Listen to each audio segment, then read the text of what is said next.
Okay, how about we watch Angry Video If Game we're watching Chikawa, I'm leaving. よし、じゃあ行きましょう。行きましょう。よし。Alright, here we go. The worst he recalls, he's gonna find out which one sucked the most balls. The angry video game nerd is here. Oh, he's making a list and checking it twice. He's gonna go home and eat chicken and rice. The angry video game nerd is here. He hates the games that stink. He knows which games to break. He just might even hate them all, 'cause he's mad for fucking sake. You better watch out, don't give these games a try. You better not play him, he's telling you why. The angry video game nerd is here. Let's go! Back in the 80s, our parents didn't order our Christmas presents online because the internet didn't exist yet. Back then, it was all about catalogs. A catalog? Every major department store like Sears and JCPenney will put out these holiday Wish book. The Great American Wish Book. holiday wish books. So every year, it was a tradition to browse through these books and circle all the things that you wanted Santa to bring you. Wow!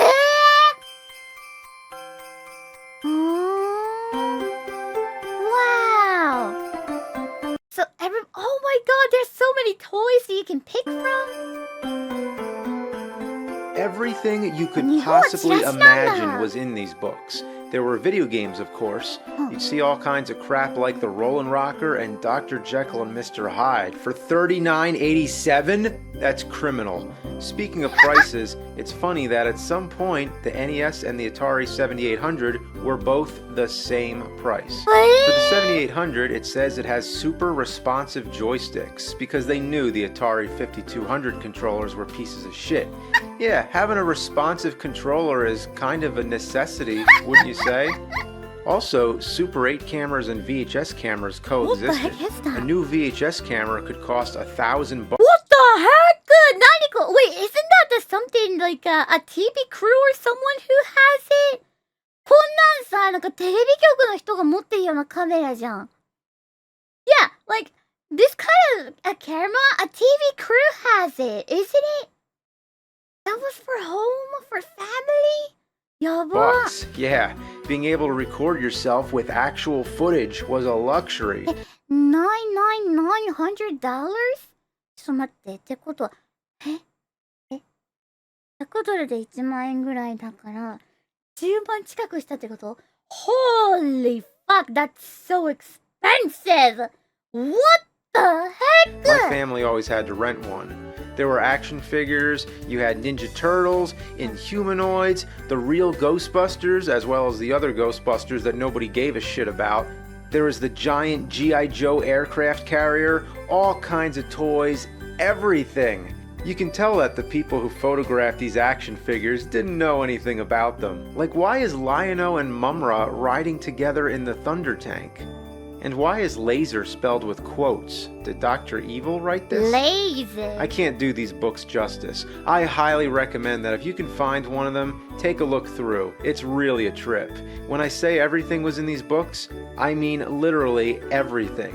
Science stuff, horses, jewelry, lingerie. You turn from a page with kitty stuff to see tobacco. Ooh. These books were mostly for kids to tell their parents what they want, and there were even coloring pages in there. But then there were things like knives and guns. What? That's terrible that a kid would be flipping through and see that. You'd go from a page that has all kinds of kitty sleeping bags, and right on the other side of the page is a gun cabinet. Right underneath the Mario sleeping bag is an assortment of guns, and there were lots of them. So American. Back to the video games. Yeah. A lot of times the descriptions were questionable. For Zelda, it said, gather crystals to stop warlords. That's the worst description to Zelda I've ever heard. Karate Kid on the NES had the wrong screenshot. Where'd they get that from? That's not the Karate Kid. for Wait, it's a different Ghostbusters on one? Sega Master System, Thank you it for says 4 scare up months. some fun. Arigato. Oh, you bet. And it retains Welcome the back, typo Dayo. Gorza instead of Gozer. Then we get to the Tiger games. Oh my so... gosh, I remember he was explaining about this one. It was really popular, right? これね、この人が前説明したらすごい人気だったんでしょね。Thank you for 20 months! Welcome back, Dayo. My. You're at the wheel for all the high-speed thrills of real racing, full of exciting action, true-to-life graphics and sound effects. Are you fucking kidding me? There's no telling if the games were good or not. If it made it into the same catalog as Zelda, you assumed it would be awesome. Like I mentioned, this was the BI era before internet. There were no online game reviews to tell you when a game sucked the big one. It was all a Yes, we crapshoot. remember. All you had More pixels. Less pixels. Yeah, I remember he was talking about it though. I thought it's kind of same as a Game Boy. was a screenshot, a weak description, and sometimes word of mouth. I thought it's the We same would thing as a usually Game Boy. gravitate Yeah. towards games that had some kind of reputation. Skate or Die was one of those. Skate A or game Die. dedicated to skateboarding and hosted by Rodney Dangerfield with a mohawk. Even if you didn't know anything about skateboarding, you wanted to be part of the culture. You wanted to be hip. Just as essential as it was to wear bright neon colors and listen to glam yes, rock, you had the to at Tiger games. Just like the Game Boy games. Right. least try to Henya said. skateboard. If you weren't Yeah, good I at thought it, that's you'd what it fall is. on your face and hurt yourself. Then you'd go Look, I play never this game seen and it. punish I never yourself seen even it. I more. didn't All you know. do is fall, and fall. The only way to I've play never seen decent the at it Game is Boy to or master Tiger its game. I awkward thought controls. it's kind of same It's like thing. teaching yourself to walk backwards on a tightrope. And once you do get good at the 5 mini games, you realize that's all it is. 2 different half-pipe competitions, jousting, and a time trial and a race, which are so short you can finish them in less than a minute. Almost every kid had this game in their collection at some point. It had cool music, a catchy slogan, and signified everything that was rad about the 80s. But the game was fucking shit. Wait. Shit that we held with passion. Skate or Die? Looking back, I wish I chose the latter. Then there was Bad Dudes, or Bad Dude as this Dude. wish book called it. Just the name Bad meant that it had to be good. More proof that we had everything screwed up. It's a Bad monotonous button masher with choppy movement, lousy hit detection, and back-ass controls. It's another one of those games where B and A are switched, meaning B is jump and A is attack, and you know how it should normally be. Sure, it was early in the age of beat-em-up games, so at the time it was awesome and macho. Playing this Wait, game is was that a a symbol that you ninja? were a real man. Why? But it There's a hasn't aged ninja. well. It just makes you want to play Nande ninja Finalがいるんだ。 Fight 3 instead. Still, it has Why a there's a legacy and has ninja? one of the most famous opening screens of all time. Are you a bad enough dude to rescue the president? Bad. Like, what was it with that? Maybe we could blame Michael Jackson for making the word bad so awesome, but we should have never listened to Lucas about the Power Glove. In some cases, bad really meant it. One that's always been on my personal hate list is Karate Champ. Karate This is one that was just as horrible back then as it is now. It's an early example of a one-on-one fighting game, but good lord did they fuck it up. In all the years I've revisited this game, I have never figured out how to consciously do any of the moves. I just mash buttons and see what happens. The instruction manual tries to make sense of it all, but it's way too complicated and there's nothing intuitive. Wait, A plus B, jump, right, jump, back, kick, front, kick, forward, joystick, withdraw, block, low kick, jump, right, About it. Hitting your opponent happens at pure random. Most of the time you miss. It's not like he's blocking. Your fists and feet are going right through him, as if you're fighting a ghost. It's hard enough to hit your opponent, but it's even more difficult to keep yourself facing him. It seems like there's certain moves that turn yourself around. Why would the game allow you to face the other direction? Rarely have I ever been able to do the same move again to reorient myself, so I usually end up jumping all over the place just to get myself back in the proper direction. Turn around! Ah! These controls are on the same level as Conan, Winter Games, and Dark Castle, but on closer evaluation, I think it beats them all. The worst fucking controls in existence.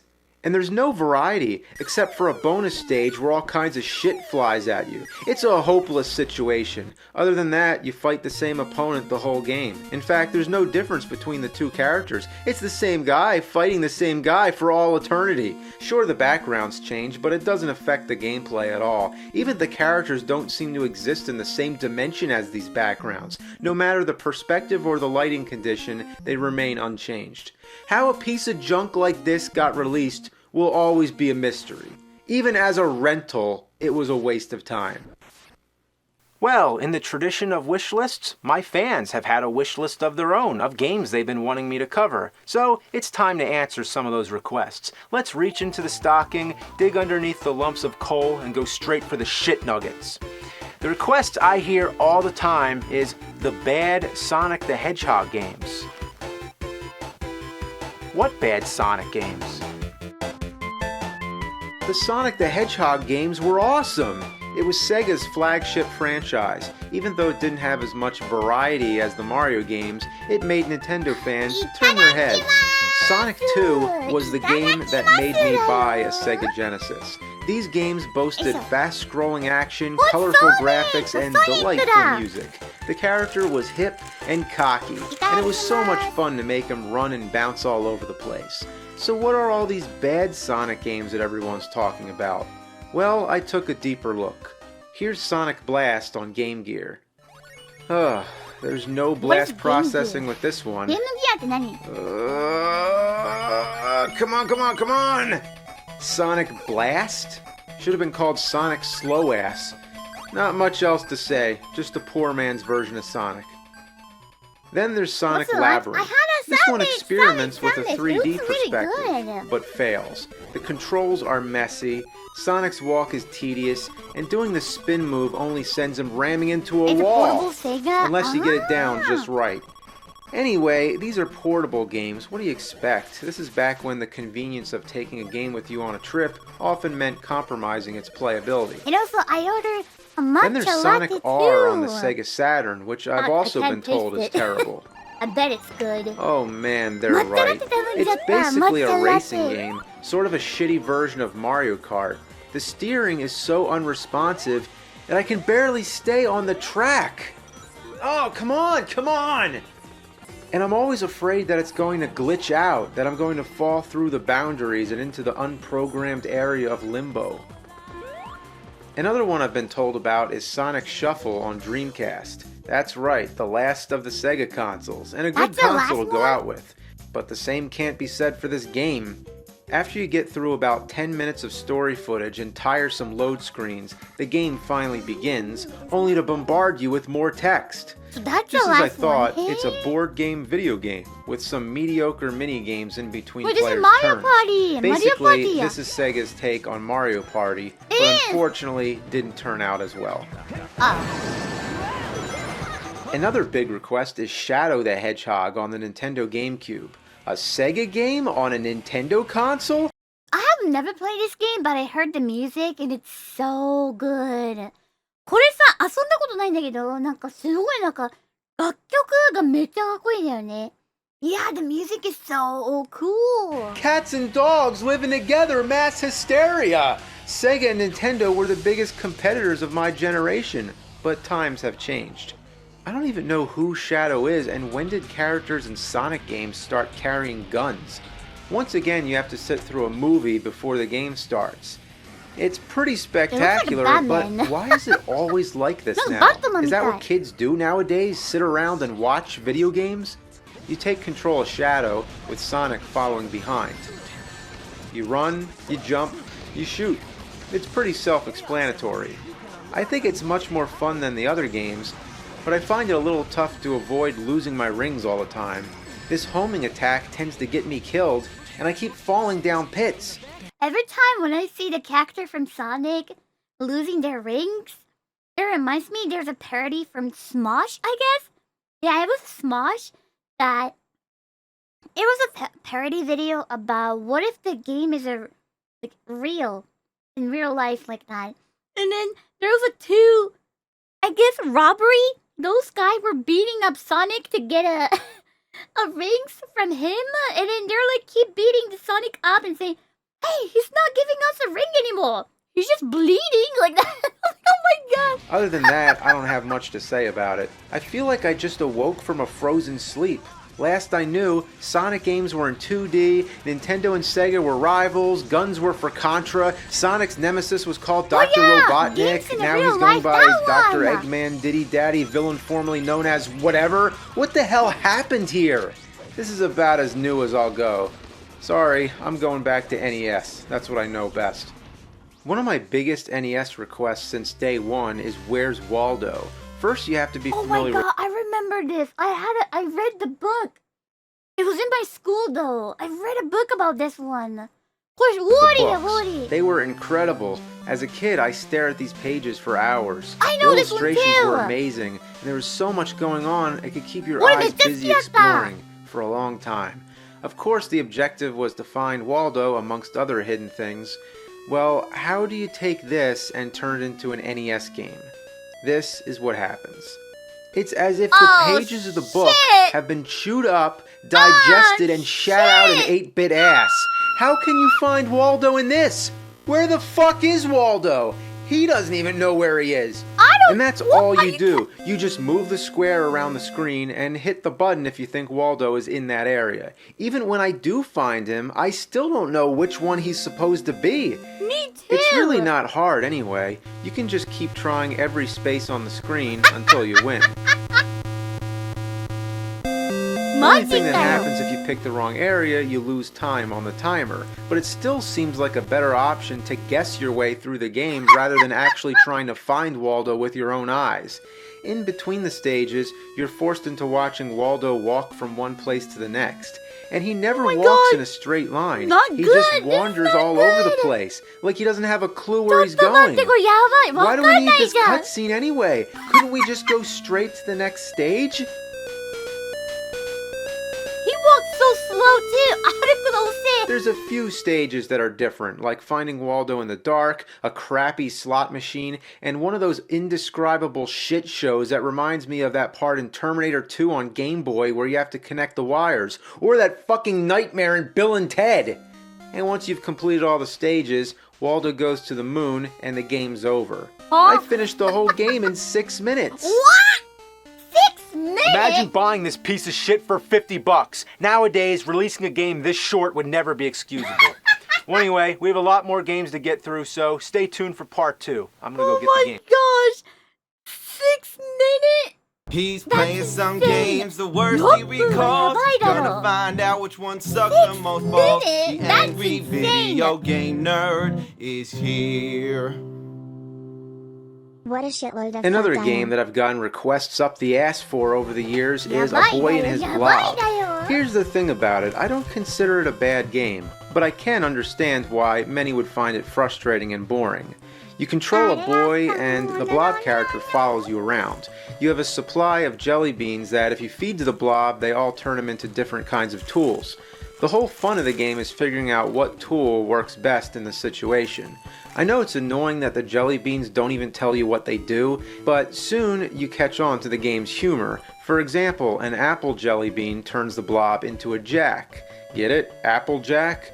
It's a big guessing game and there's lots of trials and errors. Like if you need to go down, you never know where exactly to stand until after you've fallen to your doom a few times.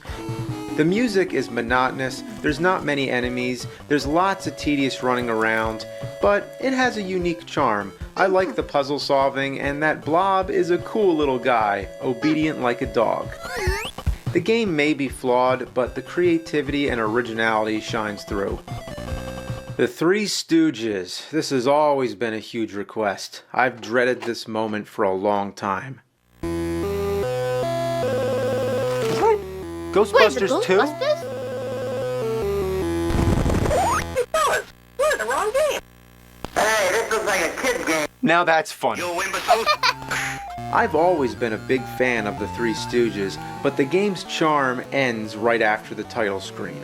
The plot involves an orphanage that's unable to pay its mortgage, so you're trying to raise money so that the kids have a place to live.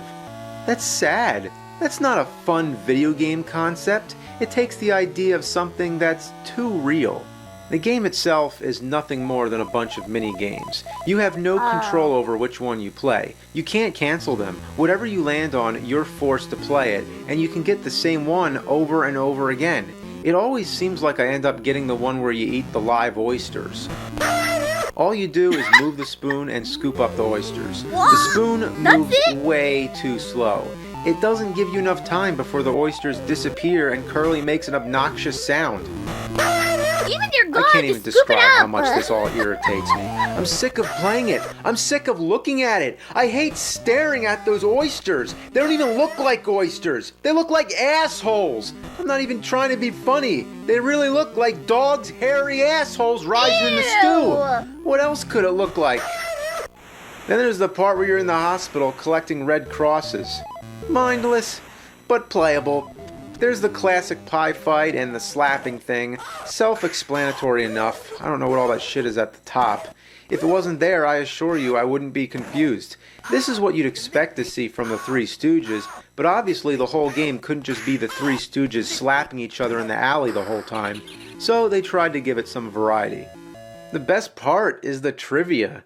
But what happened with the controls? You have multiple choice answers. To choose A, you hold left on the D-pad while pressing either the A or B button at the same time. To choose B, you hold up or down and hit the button. To choose C, you hold right and hit the button. Why couldn't it just be a simple selection screen? What kind of knuckleheads programmed it like this? Was this game actually made by the Three Stooges? The most annoying game of all is the one based on a specific Three Stooges short called Punch Drunks. In the short, Moe is a boxing manager who puts Curly in the ring to take advantage of his psychological complex that causes him to knock people out whenever he hears the song Pop Goes the Weasel. Larry is hired by Moe to sit ringside with a violin and play the song so that Curly can win the fight, but the violin breaks and now Curly has to go running to find an alternative. It's a great short, but with all that explanation, how much does the game tell you? Nothing. All you get is a shot of Larry holding the broken violin, and then the game starts and Larry's running around trying to find a radio. It's no wonder why nobody knew what the fuck to make of this. Even if kids in the 80s were familiar at all with the Three Stooges, what was the chance of them knowing a specific short from 1934? You control Larry on the bottom. Wow. There's no telling why Curly is at the top. The only reason any of this is up there is to show the time limit. But it's too elaborate and distracting. It only makes you wish you were playing the boxing part, instead of Larry running through an alley slamming into everything. That's all you do. You hit everything in sight. It's the equivalent of the first stage of Back to the Future 3 on Sega Genesis. By the way, who's the naked guy lying on the sidewalk? Isn't that a dog? No matter what I do, I always hit the pole or the boxes in the background. And you can't run, or else you'll never see what's coming. Fuck this game. Moving into Super NES territory, let's take a look at Home Improvement. Yeah, that's right, based on the TV show. How do you take a family sitcom and turn it into a video game? Well, the plot starts out with Tim the Toolman Taylor on the set of his show Tool Time. Remember the show within the show? So his tools go missing and he has to go onto the sets of other shows to find them. Apparently, in the soundstage right next to Tool Time, they're filming some kind of dinosaur show. So the first stage is just a generic dinosaur platformer. If it's a show and the dinosaurs aren't real, then how are they attacking? I guess they're supposed to be animatronic or something? So, okay, it's a pretty ridiculous concept. We got that out of the way. At least we can hope the gameplay is decent, right? Yeah, it isn't. The weapons all suck, and breaking through these boulders is always a chore. Oh no! It's relentlessly difficult. Not many people have seen past this first stage, but it's said that they're all generic TV sets. You know, wouldn't it be cool if they were sets to real shows like Family Matters, Full House, or Dinosaurs? No more dinosaurs. You know what would be awesome? If you went on to the set of Home Improvement. Whoa. Wonder if Tim Allen ever played this game. Do you think he could beat the stage? How far could Tim Allen get in the Home Improvement video game? That's a question that needs answering. I'd give this game a better chance if I could read the instructions. The instructions might help, right? Yeah, guess what? There is none. Technically not. The manual opens up to a fake sticker printed over the pages that says real men don't need instructions. Very funny. Next up, Pit Fighter, commonly known as Shit Fighter, because it's the shittiest fighting game next to Karate Champ. When this game came out in the arcades, it looked awesome. It was one of the first games where the playable characters were real-life actors who have been digitized. I mean, really, this was a big deal at the time. Like, wow, they look like real people. Well, when the arcade version was eaten up and shat out onto the home consoles, it ended up looking like this. It's like cutout photographs fighting each other. And why do they turn black and white when they lose? I guess color is life and black and white is death. As soon as Mortal Kombat came out, it made this game obsolete instantly. The big problem with it, the Super NES port at least, is that it's way too difficult. After each match, it doesn't replenish your health, nor do you get any continues. Nothing. One chance, one life meter, that's it. So you have to fight everybody in one long lucky streak of button mashing madness. As a kid, I never made it past the second guy. Even as a rental, it only made for about 15 minutes of playability, if that, before you turn it off and take it back to the video store. And I know it has to give you your health back at some point, but I've just made it to the fourth opponent, and still, they don't give you any health back.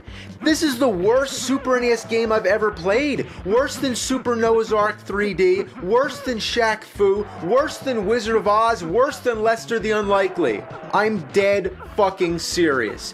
Even B-Mode Double Dragon was better than this, and that was on NES. Sure, it gets monotonous and awkward at times, and you can only play as the same characters fighting themselves, but it has much more fluent control and is way more fun than Pit Fighter. And next up, a game that is probably my biggest request, aside from that other one about the fucking alien that falls in the pits. No. I'm talking about motherfucking Bubsy 3D. What's that? I don't even know who the hell Bubsy is. It's just some generic cat that doesn't wear pants. Not that cats wear pants anyway, but he's got a shirt, so where's his pants? Yeah. Bubsy was clearly intended as a mascot character like Sonic or Mario, but failed miserably. Nevertheless, a whole series of games was made and he crossed over to multiple consoles. Sega Genesis, Atari Jaguar, and Super NES, which even got a sequel. But the biggest cat turd in the litter pan was the PlayStation version, the character's first venture into 3D, because everybody else was doing it. So, you wanna be a video game star? As the game begins, you're walking around collecting atoms. That's it. There's some enemies to kill, but not many, and they don't move. Basically, all you're doing is getting the atoms, much like flying through the rings in Superman 64. The first thing you'll notice is how boring the graphics look. There's no style, no taste, no creative design whatsoever. Just flat colors and bland scenery. If you stare at it for more than 2 minutes, you get immediate sensory deprivation. You'd rather stare at a blank wall. About these atoms, you'd think it would be easy. Couldn't you just walk through them?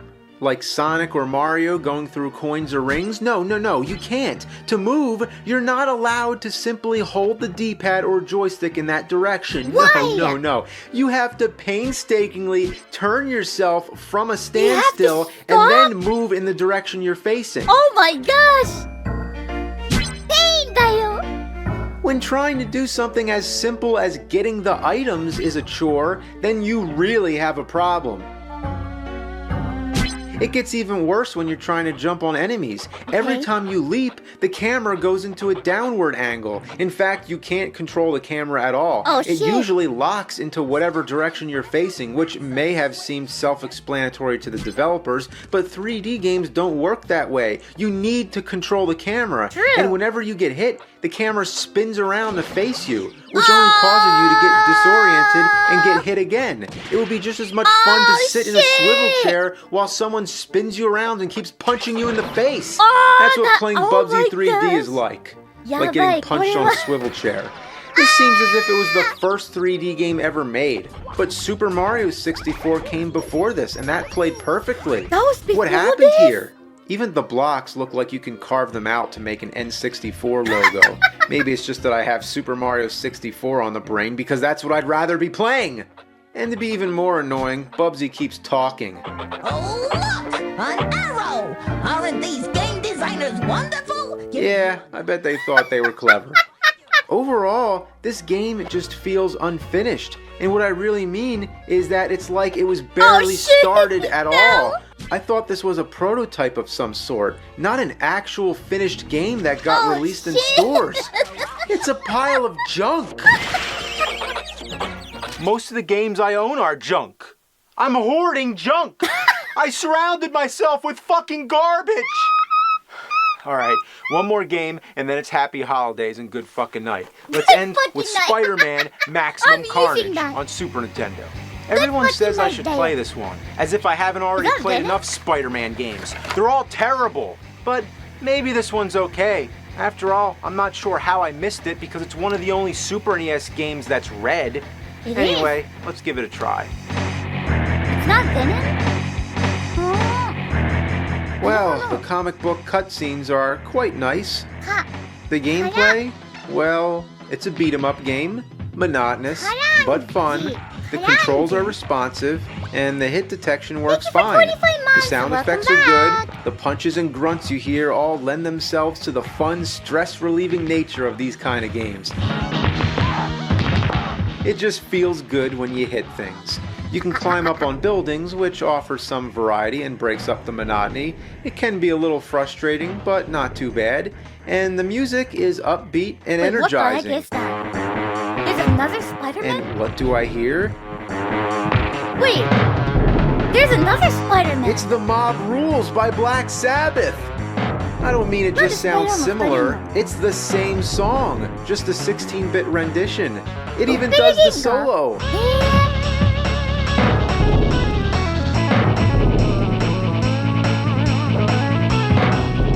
I think it was just a ripoff and that they never got Black Sabbath's permission, but it's still welcome to hear and adds to this game's enjoyability. That's right. I found a good Spider-Man game. Let's Better go! late than never. It's no masterpiece or anything like that, but it would have definitely been worth a rental at the very least. Who made this game? Oh my god, no way! No way!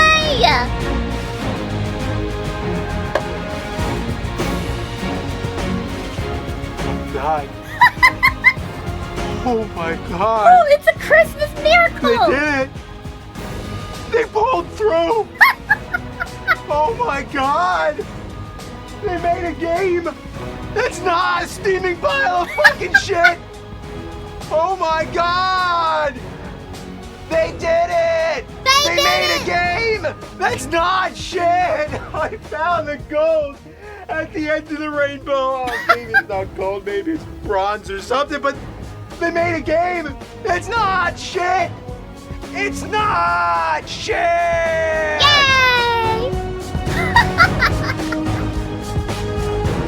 Let's go!